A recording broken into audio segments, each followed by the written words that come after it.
Bismillahirrahmanirrahim. Tasih nerusaken sisipanipun Minhajul Abidin saking kitab Ihya Ulumuddin halaman 909.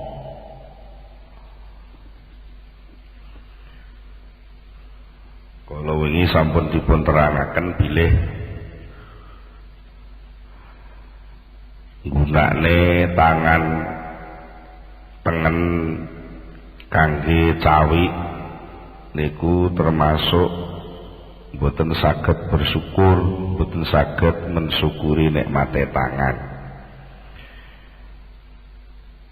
Termasuk malih gunane apa ngidu madhep kiblat niku mboten saged mensyukuri nikmate arah. Kelanten niku jenenge mboten sesuai kalih hikmah.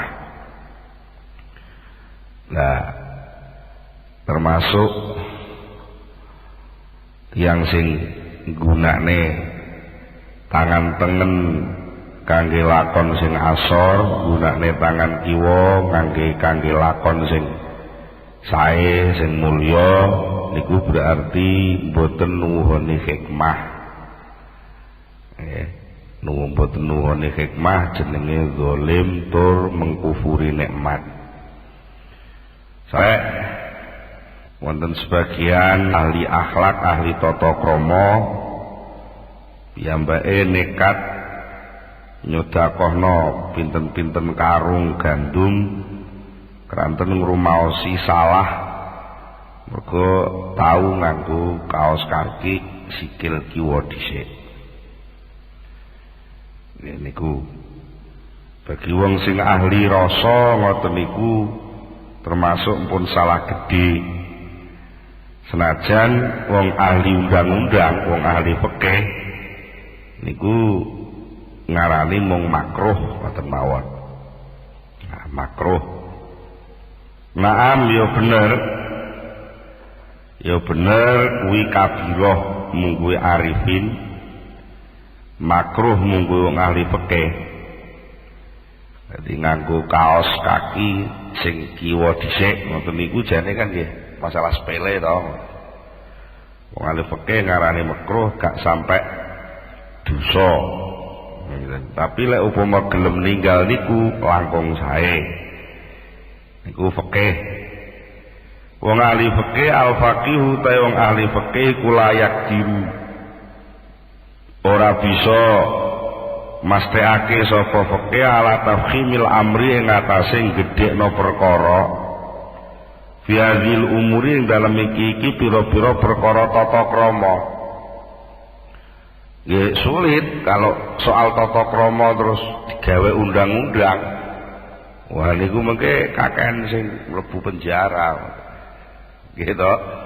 Engko nek bocah liwat ngarepe wong tuwa ora amit, Pak, ora ditangkep. Gitu. Niku soalé niku mboten sampai masuk teng pelanggaran undang-undang, tetapi niku melanggar tata krama. Melanggar tata krama. Adab. Nah, orang yang ahli undang-undang nggak bisa membasarkan kesalahan dari yang sekedar nyalai tata krama kok terus diunggahno sampai menjadi menyalahi undang-undang, itu nggak bisa. Mergo li annahu krana satemene ahli fikih ku miskinun miskin. Sing dimaksud miskin apa terbatas? Miskin apa miskin? Alat sing dingge ndelok masalah. Mergo sing jenenge undang-undang niku kangge umum. Kangge umum maksudnya kangge umum niku madharat sing minimal jangan sampai terjadi. Manfaat yang minimal jangan sampai hilang. Madharat yang maksimal jangan sampai terjadi. Niku undang-undang niku namung ngoten niku fungsine. Tapi lek soal kemaslahatan yang berkaitan dengan naiknya derajat seseorang, maka itu nggak bisa dimasukkan dalam undang-undang. Umpamane soal unggah-ungguh, soal tata krama itu lek digaekno undang-undang, undang ora enek undang-undang makruh. Ngono kan yo angel iki jajal ngrokok ditangkap, dihukum. Dan engko enek wong mangan tangan kiwa dihukum, enek wong uyuh ngadeg dihukum. Lha akhirnya penjarane kebot. Itu kalau nanti fikih mikut-ikut ngurusi ngoten niku. Lah kenging apa wong ahli fikih enggak bisa membesarkan hal yang sedemikian ini, mergo bulia wis diuji, tegese wis repot. Bulia wis direpotaken sapa ahli fikih, direpotaken bi islahil ngawami kelawan mbagusaken bangun wong awam. Bagus wong awam alladzina rupane wong akeh takrubu kang parek apa darajatuhum derajate wong awam parek min darajatil anami saking derajate raja kaya. Pokoke aja sampai masyarakat awam itu jatuh serendah-rendahnya sampai seperti binatang. Sing penting munggah sithik wis cukup. Aja sampai asore pol ngisor sampai dadi kewan. Sing penting munggah sithik ngene wis cukup. Walaupun tidak sampai pada tingkat tinggi sekali. Jadi mulane hukumnya haram, itu sudah batasan paling rendah. Pokoknya sampai haram itu diliwati langsung jadi kewan. Mulane makruh itu tidak sampai menimbulkan pidana hukuman. Makruh itu nggak sampai hukuman. Nah, hukuman wong ahli tata krama kok sampai menghukum diri sendiri. Ya, itu karena ada fungsi bukan untuk diterapkan semua orang. Orang kok anggur wong nganggo kaos kaki sikil kiwa terus didenda kon sedekah sak karung ya. Itu berat. Itu adalah untuk ndendo diri sendiri, untuk mendidik nafsunya sendiri supaya terbiasa melakukan yang tepat dengan hikmah. Itu maksudnya begitu. Nah, bagi fikih itu hanya membatasi madorot maksimal. Mergo madorot itu dimaksimalno wong kuwi sampai dadi kewan. Maka sing penting aja sampai dadi kewan.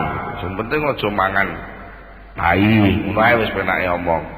Sing najis aja dipangan. Sing haram-haram aja dipangan. Lek sing serodok ndilani sithik-sithik pokoke ora najis dipangan ya oleh. Upamane ngono.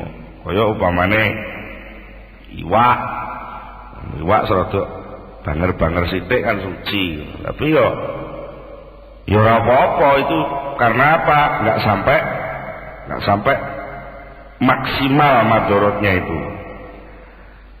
Lah wong awam itu memang begitu, diselamatkan oleh undang-undang fikih dari derajat rendah yaitu binatang.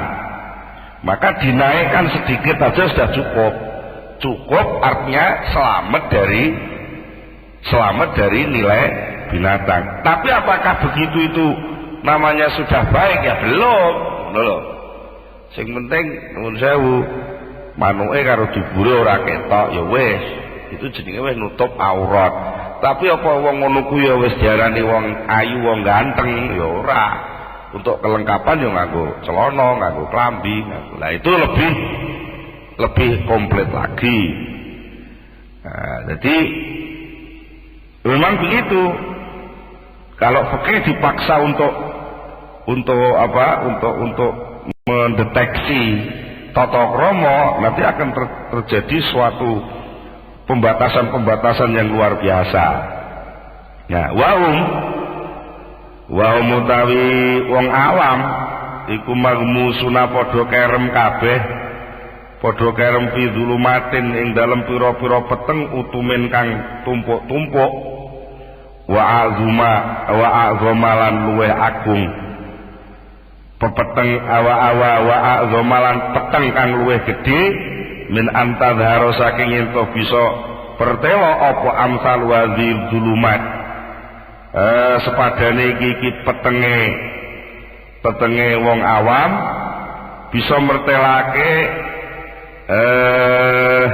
bil idofati kelawan dibandingake ilaiha maring hikmah. Jadi hikmah yang dipahami oleh itu tadi sapa wong ahli tata krama sing men perkara nganggo kaos kaki sikil kiwae mendenda dirinya dengan sedekah pirang-pirang karung, itu sulit dipahami oleh orang awam. Allah ngono iku lak gawe-gawe padune. Memang sulit. Karena apa? Orang awam itu rata-rata kesadarannya tertutup oleh lapisan-lapisan kegelapan, sehingga sangat sulit untuk bisa menampakkan bagaimana menggunakan kaos kaki tangan pakai kaki yang sebelah kiri lebih dulu kok dianggap salah besar. Wong awam memahami angel. Kayak bocah cilik ngetut driji ning ngarepe wong akeh terus dikandani mbok saru. Cah cilik memahami saru ya angel. Sing salah apa ya driji-drijiku dhewe ya lambe-lambeku dhewe ya ora apa-apa to, itu anak kecil. Tapi ngono ku bagi wong tuwa sing wis ngerti tata krama isin banget. Sampai-sampai wong tuane dhewe melok isin ora melok nglakoni melok isin. Mergo enek hubungane lek ngono urung kasil oleh didik anake lho. Sampai setingkat itu. Mulane kadang-kadang untuk didik tata krama kadang sok diselentik. Padahal ora melanggar tapi dihukum diselentik. Men perkara ngetut driji. Ya, itu kan sulit. Nerangno ngono kan sulit, nerangno tata krama diterangkan untuk anak kecil yang masih seneng ngetut driji begitu itu. Ya sing penting ora jelalatan mecahno gelas ngono ora apa-apa lah wong cah cilik ya akhirnya kan ngono. Dadi lek ngetut driji kuwi makruh, lha hukume ngono cara undang-undang. Tapi lek sampai mecahno gelas, lah kuwi wis kudu didendong ngijoli gelas kan ngono. Iku cara hukum undang-undange fikih ngono. Tapi sekarang bagaimana ngetut driji menjadi sesuatu yang memalukan, sesuatu yang berat bagi orang dewasa. Nah, untuk memahamkan gitu pada anak kecil itu sulit karena apa? Anak kecil itu masih masuk dalam kegelapan pengertian yang tumpuk-tumpuk. Pemahamannya cah cilik terhadap pantes karo gak pantes, pemahaman tentang apa cocok karo gak cocok, saru karo gak saru, pemahaman salah karo bener itu nggak ngerti. Pemahaman tentang iki manfaat iki bahaya, tumpuk-tumpuk. Ketidaktahuan anak kecil itu masih terlalu banyak itu. Sama dengan orang awam ketika diberitahu tentang tata krama juga sulit. Mosok ngidu madhep ngulone ora oleh. Lho, ora kok gak oleh iku ngono soal tata krama. Pancen oleh. Cara hukum ya mung makruh wae. Sapa ngarani ora oleh? Lu cara fikih oleh. Nah, tidak munggah bahas ngono lho ya. Bahas perkara sing hikmah itu tadi sangat sulit. Ya, mergo wis kadung tenggelam kerem di dalam tumpuan ketidakpahaman. Pakobihun mongko dadi ala. Akhirnya menjadi rasan-rasanan wong akeh. Dadi elek apa an yukola arep yen to diucapaken. Ala diutai wong saroba kang ngombe sapa man al-khamra ing arak. Wa khodalan nyekel sapa man al-qadha ing gelas. Biasari nganggo tangan kiwane ladhi iku kota ada temen-temen wis ngliwati wates sapa ladhi min wajahaini saking dalan loro. Ahadu mau ta salah sijine wajahaini iku asurbu ngombe arak iku wis nyalai aturan. Nomor loro wal akharu ta kang liyane nek iku al ahdu nyekel gelas biasari nganggo tangan kiwa. Gak bisa diomongkan begitu. Karena apa? Yang satu itu lebih gelap, hukumnya sampai tingkat haram, yang satu itu hanya makruh, gitu loh. Iya loh, nyekel gelas nganggo tangan kiwa kuwi makruh, tapi lek ngombe arak kuwi haram. Maka nggak bisa dikatakan dia salah 2 kali, nggak bisa. Kalau didokno ning gone undang karena apa? Sing situ nggak salah kok, nggak sampai tingkat salah, hanya tingkat makruh mergo nyekel gelas tangan kiwa. Sing perlu ditakzir, sing perlu dihukum kuwi ya ming ngombene arak kuwi tok. Gitu loh. Karena yang memang nyata-nyata ngliwati batas itu hanya ngombene arak. Jadi salah kalau orang ahli fikih ngomong, wah itu harus dihukum 2 kali itu. Yang satu hukumannya ngombe arak, mendem, yang satu hukumannya nyekel gelas tangan kiwa. Enggak bisa begitu. Itu kalau berbicara dengan fikih. Wa man utawi sapa wong, wa man lan utawi wong ba'akang dodol sapa man khamron ing arak, oleh dodol fi waqtin nidai dalam waktune azan yaumal jum'ati dina Jumat, iku faqobikun mongko dadi salah, dadi elek apa anyukola arep yen to diomongake apa sing diomongno khona min wajahaini, khona wus cidra, wus khianat sapa man min wajahaini saking kesalahan loro, dalan loro. Ahaduma ta salah sijine wajahaini ku baiul khamri dodol arak, nomor loro wal akharu ta liyane ku al bai'u dodolan fi waqtin nidai dalam waktune azan Jumat. Enggak bisa begitu gitu loh. Lah piye?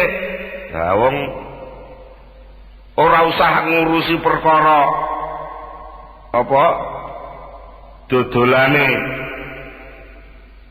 arak pas dina Jumat. Kuwi ada kesalahan banyak. Yang satu kesalahan harame dodol arak, itu harame dodol arak. Sing nomor loro larangan darul baik, larangan dodol ning dina Jumat, sing sakjane ora sampai tingkat ketinggalan sholat Jumat, kan belum tentu. Padha salahe, tapi yang satu lebih berat mergo ndek dodol barang haram. Yang satu ya salah, tapi ora sampai pada tingkat haram. Nah, itu nggak boleh nanti ketika berbicara tentang fikih kok terus dihukum double, itu nggak bisa. Karena kesalahannya hanya satu. Yang satu itu bener gak tata krama gitu, tapi nggak sampai pada tingkat kesalahan total. Nah, makanya yang bisa memahami hikmah itu ya orang yang memang hatinya peka. Tetapi begini ini nggak bisa diterapkan menjadi batasan-batasan undang-undang, terus harus dipaksa semua orang harus tata krama. Nggak bisa.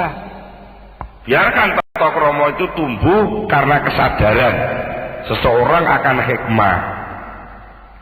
Termasuk mana contohnya mana? Wa manutawi wong kodo kang nuruti sapa man hajatahu ing kebutuhane man. Kodo hajatahu cara Jawane ngising. Kodo hajatahu kang ngising sapa man, ngising fi mihrabil masjid ing dalem pengimaman masjid. Oleh ngising mustadbirul kiblati kare nyingkur kiblat. Mungkin diomongne lek enek wong ngengek kok nyingkur kiblat utawa madhep kiblat, itu nyalai tata krama, itu nyalai hikmah. Nah, ngising ning masjid itu sendiri haram, ngono to? Haram wong duduk nggone, salah. Maka faqabihun mongko iku ala, faqabihun mongko iku ala an yukara yen to disebut apa tarkuhu oleh ninggal man al adaba ing tata krama fi qadail hajat ing dalem qadail hajat ing dalem ngengek min haitsu innahu saking ngendi kon inau sak temene man iku lam yaj'al ora dadiaken sapa man al qiblata ing kiblat ora didadekno an yaminihi saking sisih tengene man. Maka tidak bisa, dan itu kalau diomongno gitu lha wong dhewe wis nglakoni sing luwih elek ngono lho. Kok mbok omongno sing elek ukur-ukur wis olah nyantol blas malah gitu lho maknane. Jadi nggak bisa lalu nanti dihukum karena lain nyingkur kiblat, nggak bisa. Kalau harus dihukum ya hukuman karena dia ngengek di masjid. Ngengek di masjid itu kowe salah wis banget salahe kok arep mbok imbui salah ukur-ukur ngono wis. Itu malah jenenge kowe gak roh hikmah neh genten malah. Jadi karena saking seringnya wong nglakoni dosa sing luwih gedhe, gitu loh. Maka ketika diajak berpikir tentang dosa yang lebih kecil atau kesalahan ringan berupa kesalahan tata krama, nggak akan paham dan nggak akan nyantol. Ngono. Lah wong ndek mangan sing luwih kotore kuat biasa, mbok jak ngomongno soal kebersihan makanan, wis ora nyantol. Lah turune ning pinggir kali kok terus mbok omongno soal kuman, soal kan wis ora nyantol. Jadi orang-orang itu begitulah, fikih itu fungsinya hanya menyelamatkan orang dari bahaya maksimal sing sampai itu mau melanggar haram itu tadi. Itu fungsinya. Mulane kalau diajak bicara tentang sesuatu yang nyangkut tata krama ya pol-polane pol muni makruh gitu aja. Tapi nggak sampai terpidana, nggak sampai terhukum. Padahal dihitung pal maasi mongko tahi sekabehane maksiat kuluas sekabehane maasi iku zulumatun pira-pira peteng. Badua kang utahi setengahe zulumat iku pokok batin sak dhuwure setengahe. Karena yang namanya pelanggaran kemaksiatan duraka itu semua mesti kegelapan. Cuma tingkat gelapnya berbeda-beda. Ada yang sangat gelap, ada yang gelap biasa, ada yang masih ada terangnya sedikit-sedikit. Mulane lek enek kemaksiatan sing luwih gedhe, maka yang terhukum maka itu adalah kemaksiatan yang terbesar itu. Fayan mahiku mongko dadi kalebur apa baduha setengah maksiat fi jambil badi dalam sandinge sebagian maksiat liya. Contone kaya ngene Contone kaya dene fasayidu mongko utawi sayyid fasayidu mongko utawi bendara iku kot yu akibu kadang-kadang ngukum sapa sayyid abdahu ing budake sayyid idas tak malah tatkala ning gunakno sapa ngabet budake mang gunakno sikinahu ing ladinge sayyid oleh gunakno bighairi iznihi kelawan tanpa izine sayyid. Enek sayyid, enek kawula, enek budak nganggo ladinge bendarane sing biasane ning dhuwur meja jejer apel ora dijukuk dienggo iris-iris ning ngarep tanpa izin karo bendarane karo juragane. Maka hanya kesalahan jukuk lading dinggo mari ngono dibalekno neh ngono ae salah. Sering begitu itu aja sudah dihukum. Itu toh ya, karena salah nyalai tata krama mergo gak njaluk izin. Tapi saiki lek upama walakin tetapi ini laukata lamun mateni sapa ngabet bitil kasik ini kelawan mengkono-mengkono lading. Mateni sapa? Mateni azza auladihi ing luweh mulyane pira-pira anake sayyid. Saiki enek budak ngawur juga lading kok sanding piringe bendarane sing ning meja makan kuwi ora dicekel-cek go mlebu kamar anake sing dianteng dhewe pateni ya nganggo lading kuwi. Piye? Mosok ya engko lek ning pengadilan arep diurus. Wah ini salahnya dua ini, yang satu membunuh anaknya Bendorone, yang satu lagi karena mengambil lade nggak izin. Kan ya orang lucu ya toh. Maka itu sudah kesalahan yang besar, itu mesti sudah menenggelamkan kesalahan yang lebih kecil. Lam ya beko mongko ora ana ora tetep listik malisikini maka duwe gunakno lading biwiri idnihi kelawan tanpa izine sayyid apa sing ora tetep hukum wanikayatun lan tegese tatrapan hukuman fi nafsihi ing dalem awak ing dalem apa ing dalem kahanane istimalusikin itu sendiri. Jadi tidak perlu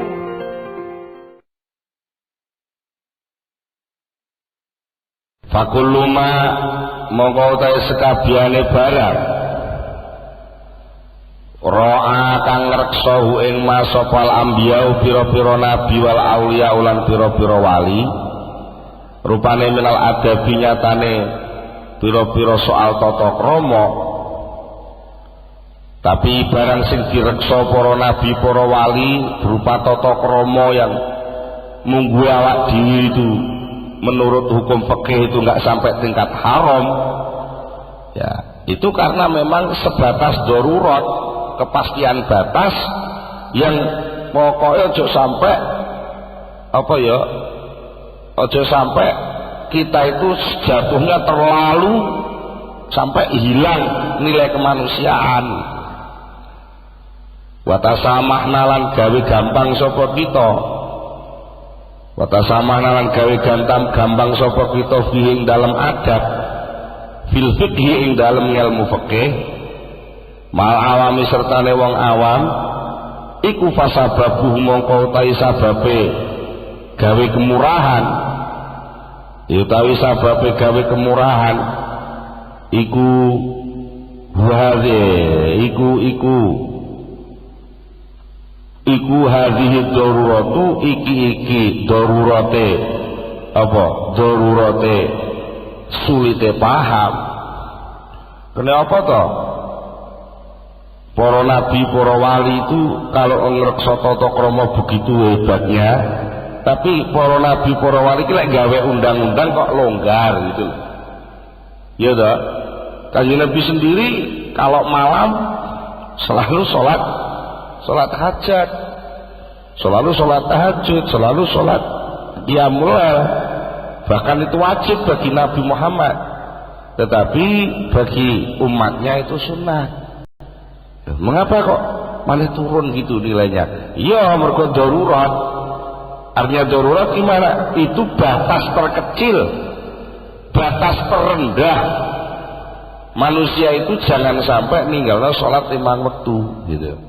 Mergo lek sampai ninggal sholat 5 waktu, maka batas terendahnya hilang, dia langsung jatuh pada nilai derajat kebinatangan. Nah, itu dibatasi, terus juga no sidik gitu aja. Juga no sidik, yang penting wong sedina sewengi eling Gusti Allah gitu aja. Ping 5. Nah, untuk koyok sing sunat, qobliyah ba'diyah, duha, lah itu dianggap sunat, itu sebagai peningkatan derajat, bukan penyelamatan derajat. Jadi hukum fikih itu batasan maksimalnya adalah menyelamatkan derajat manusia jangan sampai jatuh. Lah, ilmu tata krama yang dikembangkan para wali dan nabi, yang dicontohkan para wali dan para nabi itu adalah naiknya derajat, bukan selamatnya derajat, tapi apa? Naiknya derajat sampai terus tingkat dekat sekali kepada Allah Subhanahu wa taala. Itu lek cara teori ning anu sing penting katut. Wi batase fikih ngono. Sing penting wong kuwi katut. Katut apa katut selamat itu aja. Lah nek urusane tata krama munggah hikmah itu urusnya sudah sampai pada kedekatan, karena ini nyangkut soal mahabbah, soal cinta. yang namanya kedekatan cinta itu nggak bisa diukur dengan undang-undang. Artinya batasan undang-undangnya sudah terlampaui, wis kliwat, wis gak terurus. Bukan berarti nggak dinggo, tapi itu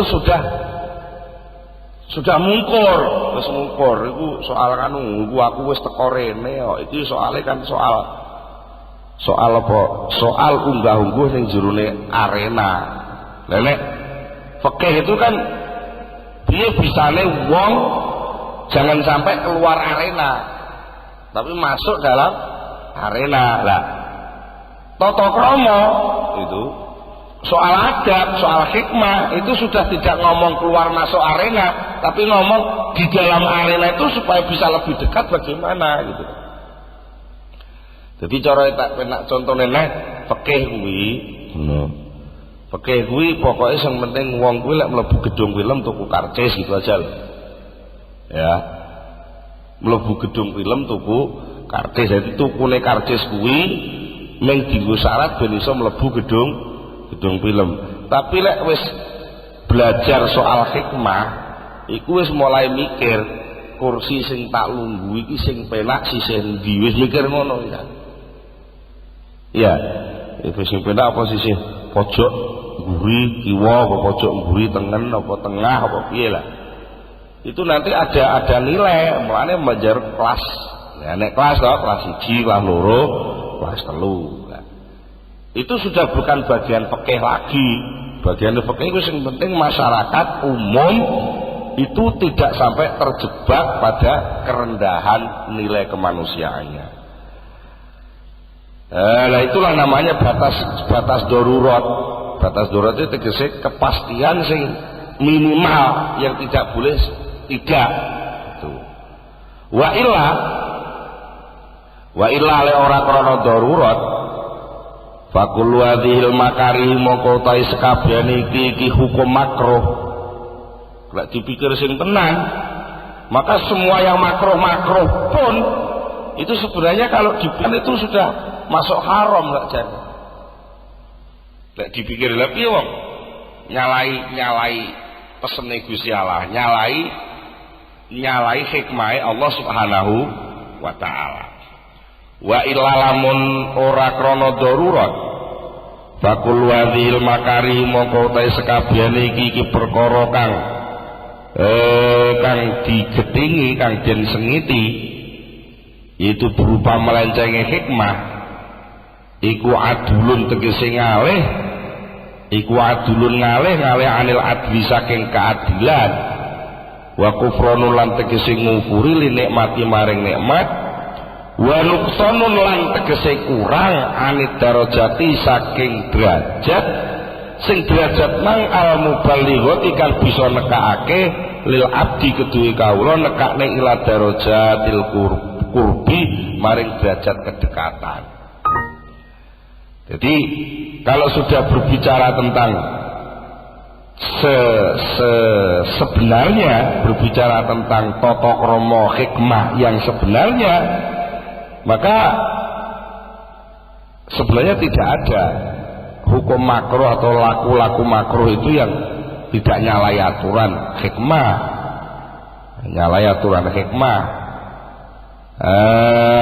Semua yang makruh itu sebenarnya sudah tidak adil. Semua yang makruh itu sebenarnya sudah mengkufuri nikmat. Semua yang makruh itu sebenarnya sudah mengurangi derajat kedekatan. Naam ya kaya mengkono makarih ya kaya mengkono kuwi sing jenenge apa fikih itu batasan darurat, tapi lek sing jenenge hikmah tata krama itu sampai batasan takarruf. Badua utai setengah makarih perkara sing disengiti hukum syariat iku yu asiru bisa nglabeti apa ba'duha fil abdi ing dalam kawula bisa nglabeti binuksonil kurbi kelawan sudone keparek marang Allah wan khitat til manzilati lan kaplorote kedudukan di hadapan Allah.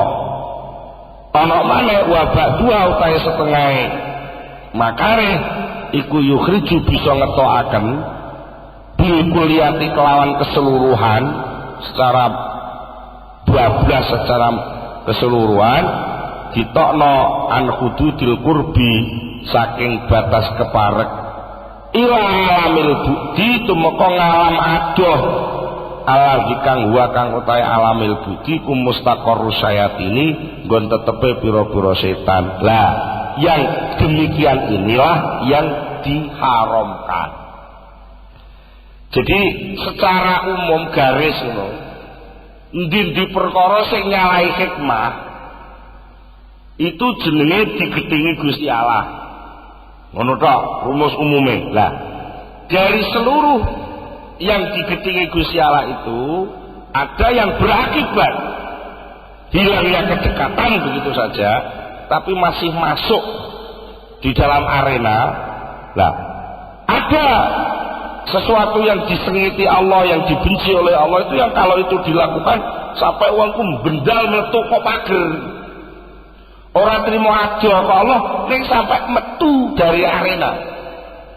Itulah yang dinamakan derajat rajim, derajat setan. A'udzubillahi minasyaitonir rajim. Itu. Nah itu makanya wa kadzalika contohnya mana ini? Jadi sebelum orang itu dijatuhi hukuman sampai bareng karo setan mlebu neraka, itu ada hukuman kecil tapi sebenarnya juga berat. Hukuman kecil yang hukuman itu sebenarnya hanya menjauhkan orang dari Allah gitu aja, jauh ning isih dalam lingkaran selamat gitu loh. Iya, adoh tapi isih dalam lingkaran selamat. Nah, sebagian pelanggaran makro sing bahasa fikih dadi haram itu adalah pelanggaran yang sampai orang itu mencelat metu dari pagar selamat. Iya dah. Jadi cara wong ngono ngono lek katut numpak bis senajan ora lungguh ngono. Lah nek pelanggaran haram kuwi sampai metu kot bis. Ya. Sampai metu teko bis. Nah itulah bedanya antara orang yang ahli tata krama dengan orang yang ahli fikih. Karena ahli fikih itu hanya mengusahakan agar masyarakat awam itu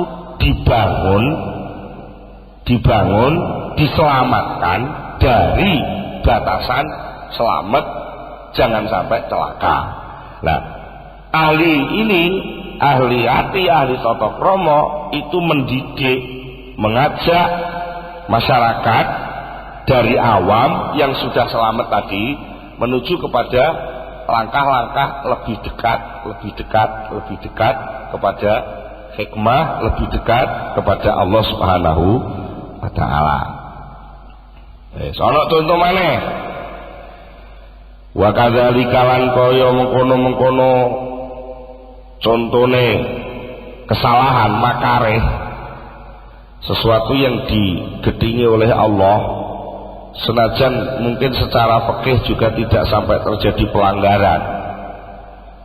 Manutawi ana wong kasaro kang nugel nyuklek sapa man husnan ing pang min sajaratin saking wit oleh muklek min ghairi hajatin kelan tanpa hajat najizatin kang berlangsung muhimatin kang penting. Ya tangan gratis ngono lho. Tangan gratis numpak truk karo liwat enek pang cilik cekel cek serut godhonge diplurut utawa pange dibuka terus dibak ngono tok. Ora enek kepentingan apa-apa. Itu kan ra kena dihukum to ngono. Ora kena dihukum. Tapi kula diteliti nganggo cara tata krama itu namanya sudah mengkufuri nikmat. Engko konangane ngene. Kalau ada orang ngetok wit, ngetok pang dari sebuah pohon tanpa ada alasan hajat yang penting, wa min ghairi hajati gharadin sahihin lan saking tanpa kebutuhan sejo kang bener. Ngono apa dipuklek arep dienggo nulis, apa dipuklek arep dienggo njukuk selilit, apa dipuklek karena arep dienggo ganjel, kan jenenge ana kebutuhan to. Ana maksud, ana kebutuhan. Lah iki dipuklek wis dipuklek ngono tok, marane dibuang. Orang yang demikian iku fakot kafaro. Iku fakot kafaro moko teman-teman ngufuri sapa man. Ngufuri nikmat Allah ing nikmate Allah. Nikmate Allah ing di nikmat fi khalqil asjar ing dalem nyiptakne pira-pira wit-witan wa khalqil yatilan ing dalem nyiptakno tangan. Ngono. Wong sing kelakuane gratil ngono kuwi iku jenenge ndeke gak iso nyukuri nikmate tangan, nomor 1, nomor 2 gak iso nyukuri nikmate wit-witan. Piye penelitiane? Wa amal yadu, anapun soal tangan. Amal yadu anapun utahe soal tangan iku fa innaha moko sak temene yad tangan. Iku lam tukhlaq ora diciptakake apa yad tangane menungso diciptakno lil abasi mung kanggo lakon sia-sia. Jajal lek mbok takoki apa sih untunge? Apa sih gunane pang dipuklek terus dibuang, ini gunane apa? Nah, itu jenenge lakon sia-sia. Lah tangan itu diciptakan Allah bukan untuk begitu, balik taati, balik kanggo taat, nggih nuntun wong, nggih nulung wong, ngono nggih nglakoni sing manfaat. Wal a'malilan kanggo pira-pira penggawean almu inati kang bisa bantu alat taati ing atase taat. Itu soal apa? Soal tangan. Sehingga kalau tangan bergerak tanpa ada guna, itu namanya tidak mensyukuri tangan. Wa amma sajaru anapun utawi soal wit iku fa inna ma khalaqa ing pestine ndadekake hu ing wit sapa Allah Gusti Allah taala. Wa khalaqa lan ndadekaken sapa Allah lahu kedue wit al uruqa ing oyot. Wa saqalan nekake sapa Allah ilahi maring wit nekakne almaa ing banyu saka lemah. Wa khalaqa lan ndadekake sapa Allah fi ing dalem wit ndadekaken kuwatal iltizai ing kekuatane ngalap gizi, ngalap sarine bumi. Wit lah iso nyedot sari-sari bumi to, liwat oyot, liwat wit, mari ngono munggah ning godhong, njur iso modot. Lan nama ilan kekuatan modot. Perlune apa to wit digawe ngono kuwi mbek Allah? Jenenge wit-witan karo Allah dikai oyot, ya, dikai basah-basah, hijauan, lalu dikai kekuatan untuk menyedot sari, kemudian diberi kekuatan Allah iso modot, perlune liyabluwa supaya bisa tumeka apa sajar wite mang bisa tumeka muntaha nuswihi ing notoke modote utawa notoke tukule si wit sampai pukul itu sampai pol gitu loh maksudnya, sampai pol jenenge wit sing tuwek baru itu dimanfaatkan. Bayan tapi umum kembajur ngalap manfaat bi kelawan wit mang sapa ngibaduhu pira-pira kawulane Allah mestine ngono. Jadi Allah menciptakan batang pohon dilengkapi oyot, dilengkapi macam-macam daun dan lain-lain. Itu ada maksud supaya wit ini sampai maksimal modote. Nek maksimal modote apa? Nek maksimal modote bisa dimanfaatkan oleh kawulane Gusti Allah. Lah iku wit akeh dadi pang wis mbok ugel. Itu namanya kamu menghambat hikmah Gusti Allah. Itu loh persoalannya. Lah kok fakasaro mongko banjur nugel sapa wong hu ing wit qabla muntaha nuswihi sadurunge ngepole pertumbuhane wit mang kate ala wajib ora ing atase dalan cara yang tafiu kang bisa ngalapan fadhi kelawan abdin sapa ibaduh pira-pira kawulane Allah. Lakon sing ngono iku mukhalafatun nulayani limaksudil hikmati maring sejane hikmah wa adulun lan tegese ngalih anil adli saking sikap keadilan. Ngono. Soalnya orang mbok manfaat terus tinggi apa? Itu namanya kamu sudah menghentikan calon kayu, menghentikan calon daun, menghentikan calon apa saja yang manfaat hanya karena buat tukel, buat buah itu aja. Namanya kamu sudah menghambat hikmah, menghambat rahmat, menghambat manfaat. Karena ternyata juga kamu gak kamu manfaatkan. Nah, kecuali kalau ada alasan yang jelas untuk dimanfaatkan, maka boleh. Karena apa? Artinya boleh itu, maka itu memang disediakan. Upamane godhonge mbok suwek mergo arep mbok nggo payung. Enggak apa-apa. Mergo apa? Walaupun dia berhenti modot, tetapi dia kan sudah pindah tempat menjadi manfaat. Lah nek ora mbok pindah tempat gak jadi manfaat. Lah untuk apa? Akhirnya kamu telah menyalahi hikmah tadi. Fa ing kana mongko lamun ana iku lahu kedue wong sing nugel apa gharadun sejo sahihun kang bisa dibenarkan. Fala mongko iku kedue man zalika ta mengkono-mengkono nugel boleh kalau memang ada tujuan yang bisa dibenarkan. Tapi nanti kembalinya juga pada nilai kemanfaatan yang kamu dapat dengan nilai kerugian yang akan muncul. Kalau nggak imbang juga salah, namanya nggak nututi hikmah. Upamane ya koyok kasus penjaraan kayu, upama iki nek dihitung hikmahe bener kayu ditebang oleh seseorang walaupun belum besar sudah ditebang lalu digunakan untuk membangun rumah dia, itu manfaat memang. Tetapi yang dapat manfaat kan hanya satu orang, dua orang, kelompok orang, ya toh? Tetapi akibat kerusakannya akan melanda banyak orang.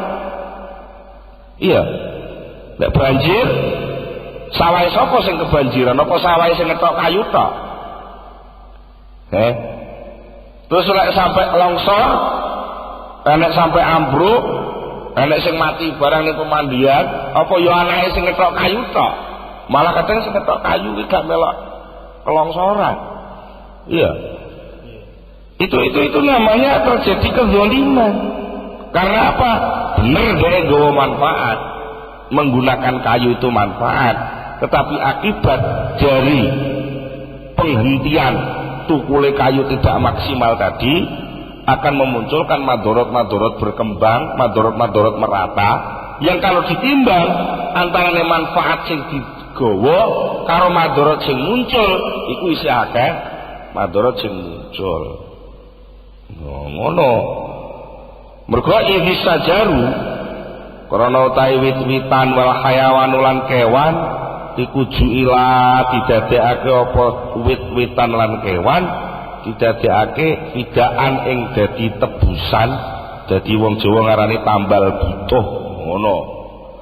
Pidaan ing dadi tambelan, tambal butuh li agrodin nasi, li agrodil insani, kedua pira-pira kebutuhane manungsa. Mergo pancen kewan, binatang, tumbuh-tumbuhan semua itu diciptakan Allah untuk ngladeni manungsa. Tetapi tetap diatur. Fa inna mongko sak temene hayawan lan sajar jami'an sekabehane iku faniyani bakal rusak karone, halikani tur tegese rusak karone. Nah, teori ini piye? Kalau sama-sama penting, Sama-sama penting. Kalau ada wit ini kok menyandingi omahku, lek ora tak ketok, wit iki ngrubuhi omahku. Nek sampai ngrubuhi omahku, aku kena madorot, aku menungso. Gitu. Maka wit itu harus jadi korban. Jangan wonge sing kon ngalih. Wite sing kudu diketok. Jadi kan nek tak mangklong ning omahku ge anakku lek dolanan ning kene ku lek ketiban wae wit iki piye lah. Aja kok wonge sing kongkon ngalih, wite kuwi sing kudu diketok. Mergo napa? Secara derajat antara wit karo wong luwih penting wong. Gitu. Fa'ifna ul akhasi mongko utawi ngrusak perkara sing luwih asor fi baqail asrafi untuk kelangsungannya yang lebih mulia. Muddatama ing dalem mangsa apa ae iku aqrabul parek ilal adli maring keadilan min tastadiyihima tinimbang saking niyak-niyaken karone jami'an sekabehane. Akhirnya itu pemilihan paling akhir. Iya, nek iki engko dijarno akan madoroti salah satu, maka yang satu harus dirusak. Gitu loh. Iki lek wit-witan iki belas ora oleh diutek-utek belas. Akhirnya akeh wong sing kepanasan-panasen, kodan-kodanan mergo ora iso gawe omah, umpamane ngono. Maka ya harus dirusak. Harus dirusak, tapi ya tetap ada aturannya. Ora kok terus langsung dijual bareng-bareng pul lah wes. Maka madorotnya akan lebih banyak lagi. Wasakhara wa ilaihil isyarah wa ilaihilan maring pentinge menungso ora pentinge liyane menungso. Al isyaratu tawi ana pituduh bikoli kelawan dawe Allah taala wa sakhkhara lakum ma fis samawati wa ma fil ardi jami'a. Wa sakhkhara lan wis ngerah lakum kedue sapa Allah lakum kedue sira kabeh ma ing apa ae fis samawati kang tetep ing dalem pira-pira langit wal ardi lan bumi jami'an sekabehane wa malan barang fil ardi kang tetep ing dalem bumi jami'an sekabehane isyarah minhu saking Allah. Ayat ini menjadi isyarah dari Allah sebagai petunjuk dari Allah bahwasanya apa saja di bumi dan langit ini memang direh oleh Allah untuk manusia. Cuma ngene, nek kalau itu ada batasan kok melampaui batas ya salah. Coba ngudalil kowe enak pelem mbok rusak mbok cukup pelem wah Allah terus dalile nek Quran kabeh bumi langit niki kangge menungso. Lah kula menungso berarti nggih melok duwe. Iya melok duwe, tapi kok ana aturane kok hikmah itu ana hikmah. Bagaimana aturan itu dimunculkan, apa hikmahnya aturan itu dimunculkan? Itulah nanti ada namanya batasan hak milik, ada batasan pengelolaan, ada batasan penggunaan dan seterusnya. Mergo Allah juga sudah menciptakan semua itu bergilir. Ya, ada ciptaan seperti itu. Maka nggak bisa dipakai alasan kabeh wong melok duwe ora perlu enek batasan. Nanti terjadi hilang hikmah lagi. Bagaimana itu nanti? Naam ya kaya mangkono. Kaya mangkono soal penggunaan apa saja di langit dan bumi, tetapi nanti itu ada batasan kepemilikan dan ikhtisos yang semuanya itu diakui, semuanya itu diatur juga oleh Allah Subhanahu wa taala. Naam ya kaya mengkono kebebasan ngrusake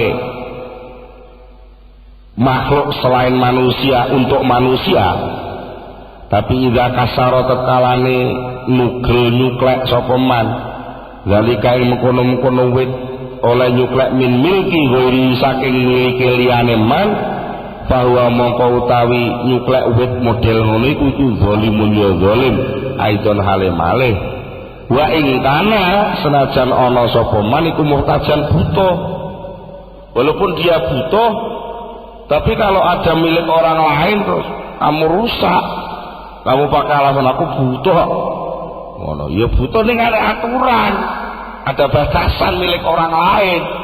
Maka kalau sampai kamu langgar batasan itu, namanya kamu juga zalim, namanya kamu sudah melampaui batas. Itu juga akan nyalai hikmah lagi, akan nyalai hikmah lagi. Itulah maka harus dipahami pula, di samping hikmahnya barang, ada hikmahnya batasan dan perundang-undangan. Al-Fatihah.